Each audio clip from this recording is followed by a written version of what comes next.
매일 성경 묵상을 돕는 해설 가이드입니다. 안녕하세요. 묵상 코치입니다. 함께 읽고 나눌 말씀은 전도서 1장 12절에서 18절까지 말씀입니다. 전도자가 왕으로서의 모습을 보여주는 단락의 첫 부분입니다. 전도자는 왕으로서 시도하고 경험했던 일들을 말합니다. 그가 탐구하려고 했던 많은 시도들 가운데 특별히 인간 행위와 지혜와 관련한 언급이 중심 내용으로 다루어집니다. 전도자는 그러한 탐구적 노력과 시도들의 한계가 있음을 자각하게 됩니다. 12절에서 15절 읽겠습니다. 나 전도자는 예루살렘에서 이스라엘 왕이 되어 마음을 다하며 지혜를 써서 하늘 아래서 행하는 모든 일을 연구하며 살핀즉 이는 괴로운 것이니 하나님이 인생들에게 주사 수고하게 하신 것이라. 내가 해 아래서 행하는 모든 일을 보았노라. 보라, 모두 다 헛되어 바람을 잡으려는 것이로다. 구부러진 것도 곱게 할 수 없고 모자란 것도 셀 수 없도다. 12절은 왕으로서의 전도자의 모습입니다. 전도자는 자신을 이스라엘 왕으로 소개합니다. 표제에서 다윗의 아들 예루살렘 왕이라 소개되었으나 여기서는 예루살렘에 있던 이스라엘 왕이라고 말합니다. 다윗의 아들 대신에 이스라엘이라는 말이 등장합니다. 고대 근동에서 왕은 최고의 지혜자라는 왕에 대한 이상과 기대가 있었고 지혜 측면에서 모든 앞선 자들을 능가하는 제왕 이념이 있었습니다. 그러한 의미에서 왕으로서의 전도자 모습은 그가 앞으로 소개할 내용이 얼마나 많은 지혜를 담고 있을지에 대한 기대를 갖게 합니다. 13절에서 15절은 인간 행위의 한계입니다. 13절에서 14절에 전도자는 탐구에 대한 이중적 진술에 이어 헛됨에 대한 진술로 단락을 마무리합니다. 그는 하늘 아래에서 행해지는 모든 일들에 관하여 지혜를 써서 탐구하는데 마음을 두었다 말합니다. 마음을 두었다라는 표현에서 하늘 아래에서 이루어지는 일에 대해 파악하고 이해하려는 전도자의 관심과 열망이 얼마나 컸는지를 알 수 있습니다. 하늘 아래에서 행해지는 모든 일은 우선적으로 인간에 관한 일들입니다. 그것은 능동적인 인간 행위뿐 아니라 인간에게 닥치는 모든 일을 말합니다. 13절 후반에 대한 평가는 다양합니다. 우선 번역이 쉽진 않습니다. 직역하면 다음과 같습니다. 그것은 하나님께서 사람의 아들들에게 주어 그 안에서 수고하게 하신 힘든 일이다.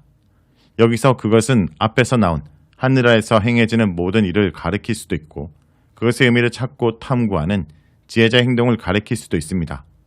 또한 개역개정에서 괴로운 일이라고 번역하고 있는 히브리어는 힘든 일이라고 번역하거나 악한 일을 의미한다고 볼 수도 있습니다. 또 이것을 누구의 진술로 볼 것인가의 문제가 남아 있습니다. 전도자 자신의 말일 수도 있고 단순히 다른 사람의 말을 인용하고 있다라고도 말할 수 있습니다. 이 진술은 전도자 자신의 말로서 다음과 같이 이해하는 것이 적절하게 여겨집니다. 그것은 하나님께서 사람의 아들들에게 주어 그 안에서 수고하게 하신 힘든 일이다. 여기서 그것은 하늘에서 행해지는 모든 일을 가리킵니다. 전도자는 하늘 아래에서 이루어지는 모든 일을 하나님이 사람의 아들들, 곧 인생들에게 주어 그 안에서 수고하게 하신 힘든 일로 이해하고 있는 것입니다. 이것은 창세기 3장 17절에서 19절에 나오는 아담에 대한 징벌 내용과 일치합니다. 하지만 이 진술은 전도자의 마지막이 아닙니다. 또 그의 말이 전도서 3장 10절에서 11절에도 나옵니다. 여기서 우리는 이 진술이 이전 구절들과 여러 핵심으로 연결되어 있음을 볼 수 있습니다. 따라서 이 구절은 1장 3절의 질문과 1장 4절에서 11절에 서술된 우주에 관한 시의 지평에서 해석될 수 있습니다.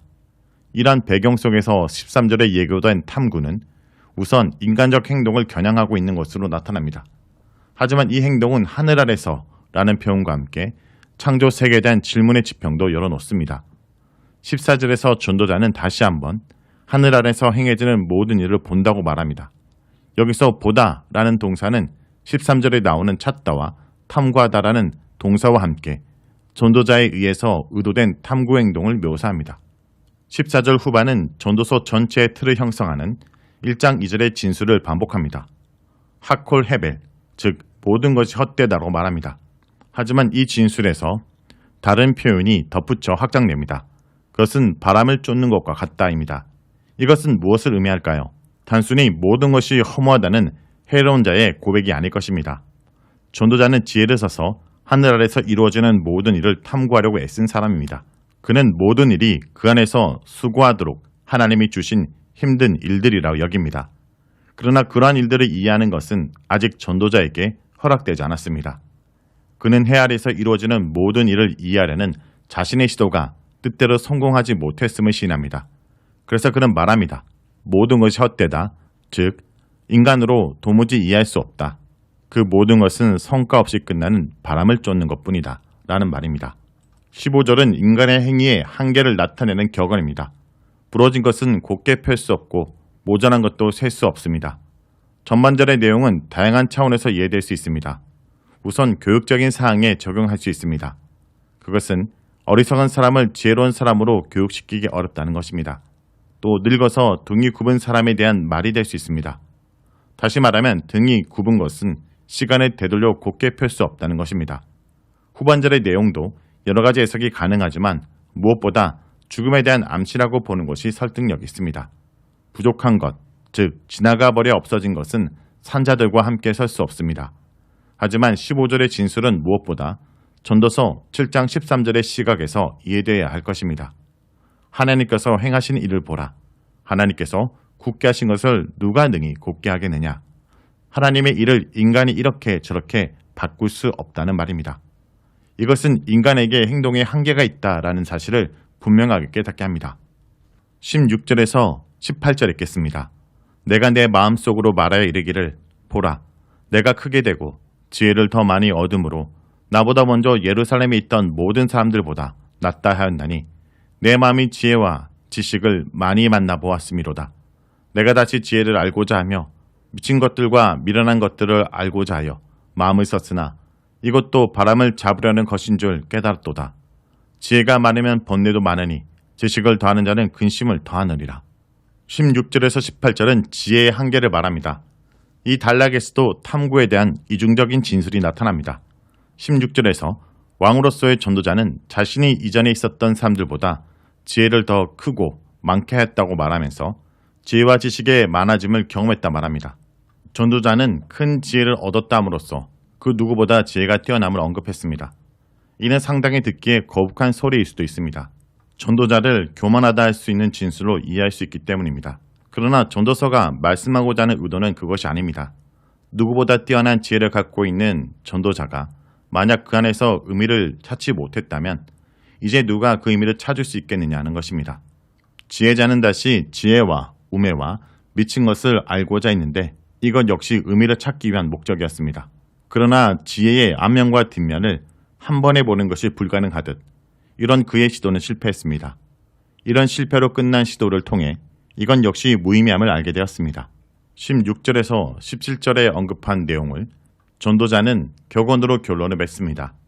지혜를 찾는 가정은 물론이고 모든 것은 지혜에 관한 그의 생각이 부정적이었습니다.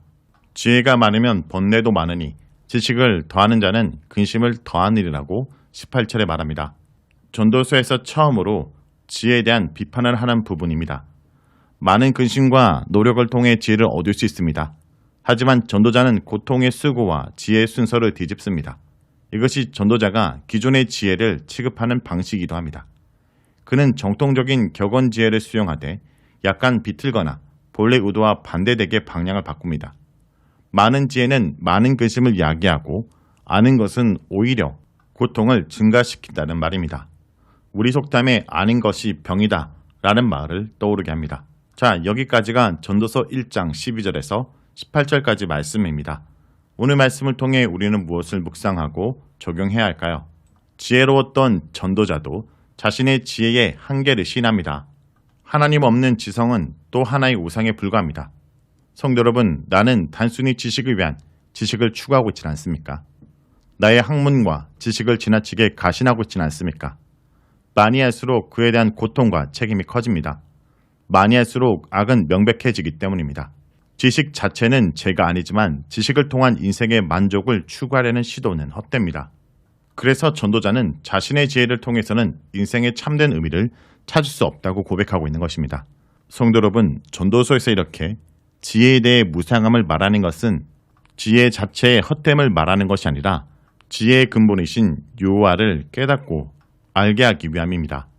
그러므로 오늘 우리는 세상이 주는 지혜를 쫓아 살아간 자가 아니라 우리의 부족한 지혜를 주님 앞에 시인하고 하나님이 주시는 지혜를 구하며 엎드린 자가 되길 간절히 기도드립니다.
나의 산소망.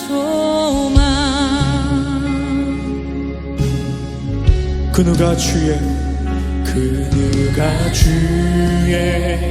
자비를 따라 한없는 은혜 증량할까. 영광을 떠나 이 땅에 오신 죄가 되신 구주 예수. 주의 십자가 내게 말하네. 영원히 난 용납됐네.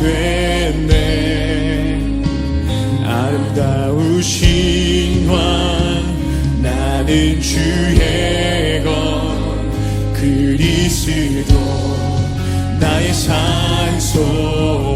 할렐루야 할렐루야. 주를 찬양하여라. 할렐루야. 자유케 하셨도다. 죄의 저주 끊으신 주께 구원이 있도다. 주 예수 나의 산소망. 할렐루야 할렐루야. 주를 찬양하여라. 할렐루야. 자유케 하셨도다. 죄의 저주 끊으신 주께 구원이 있도다. 주 예수 나의 산소망.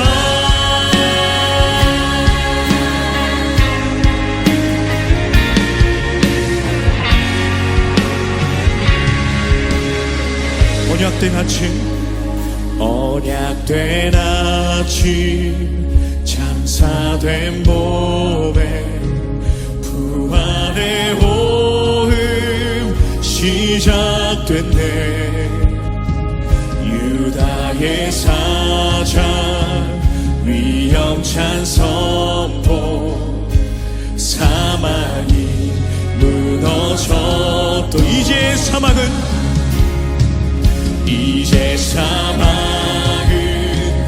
무덤이 더는 우리를 주장할 수 없네. 유다의 사자 위험찬 보여. 사망이 무너졌도다. 사망이 무너져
살리신 주님, 죄의 사슬 끊으신 주님, 주님의 그 구원하심을, 주님의 그 임재하심을 이 시간 바라보고 찬양하며 나아갑니다. 아멘.